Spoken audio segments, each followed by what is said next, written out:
What's good, YouTube? It's your man BG Tech Life, and today we're at the end of 2020. Thank God.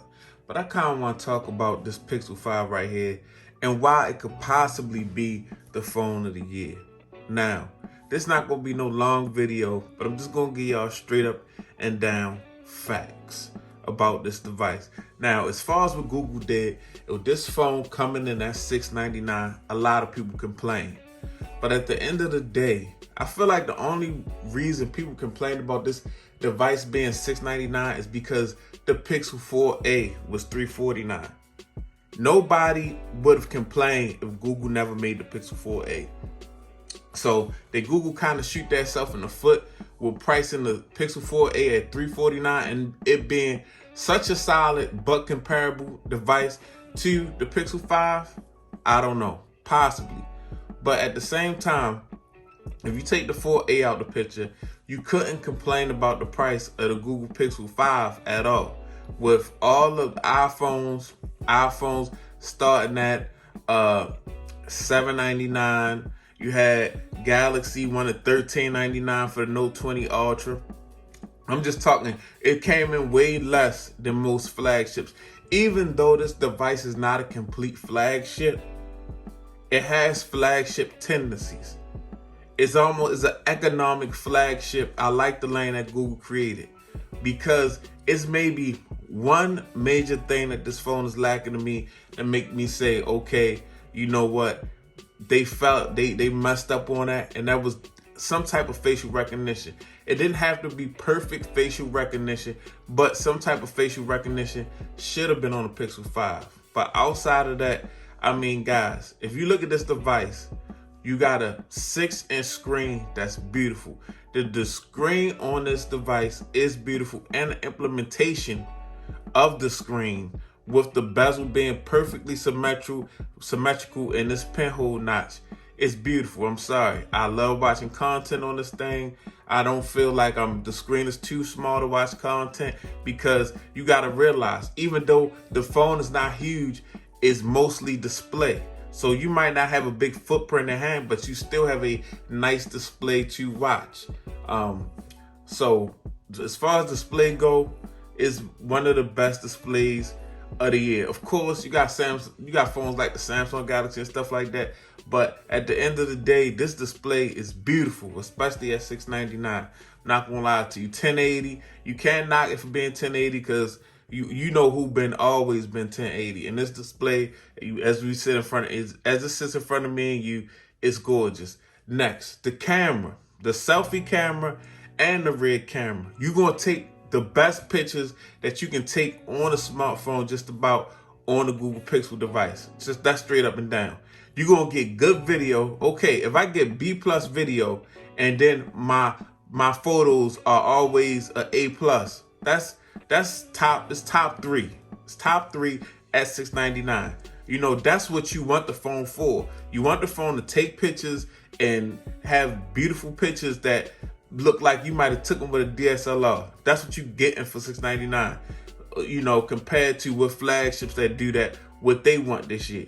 So, I mean, you can't knock this phone. You're getting all beautiful pics out of this phone, and you can still get some solid video, and you getting the dopest selfies. I mean, honestly, nobody has straight up and down took the selfie away from the Pixel.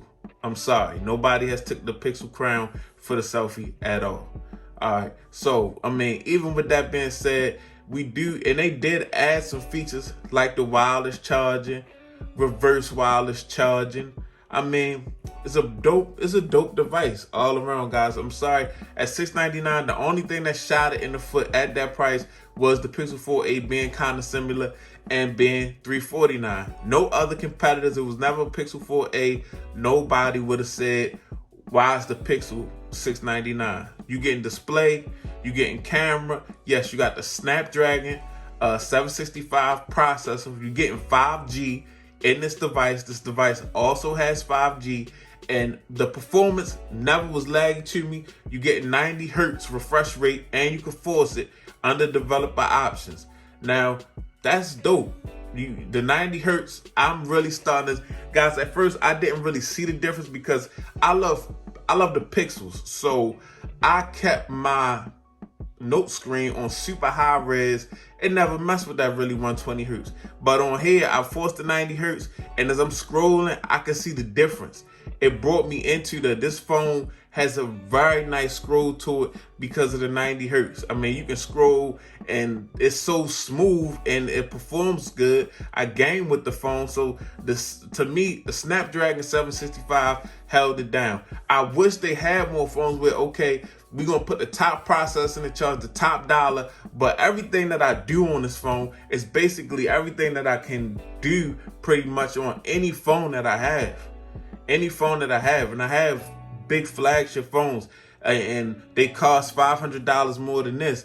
And I can do everything that on this device that I can do I do everything on this device that I do on those devices. And I don't have any trouble, any hiccups, you know, and you're rocking with Google. So you're getting straight updates. You're getting the straight implementation of Google or Android that Google wanted you to have. So I'm sorry, guys.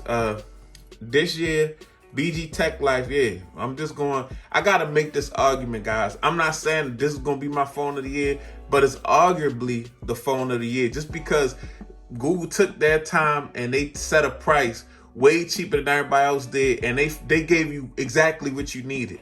They didn't give you too much. They didn't say, hey, we're gonna sell you a microwave with a turbocharger and charge you $2,000. They say, hey, all you need is a microwave.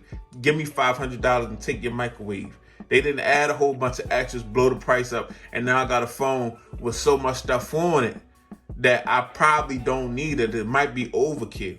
They gave you the perfectly midline, centerline flagship to do what you needed to do for the year. And that's just my feeling on it. As far as the build go, of course, I mean, it's a little different. Yeah, the back of the Pixel is a little different. It's got a funny feel to it. It's like when I see the commercial for that seal in the bottle, like it's like the spray that can seal anything. It feel like it's aluminum under here and they sprayed that type of spray on here and let it dry. It's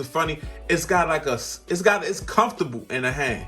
It's comfortable, super one-handed use. It's comfortable in the hand, but it's just got this funny tactile but slippery type material on the back. But it's a good look. They got a good color out. I'm glad that, you know, the Pixel 5 didn't come in straight black in the beginning like the Pixel 4a did. But yeah, man, I'm sorry. I had to put it out there. Google Pixel 5, man. Big contender for phone of the year. It's your man BG Tech Life. Thanks for watching. If you're watching, make sure you subscribe. If you watch the video, make sure you like the video. If you feel differently, comment. If you agree with me, comment. It's your man BG Tech Life. Follow me on Instagram and Twitter, BG_Tech Life. It's your man BG. I'm out. Peace.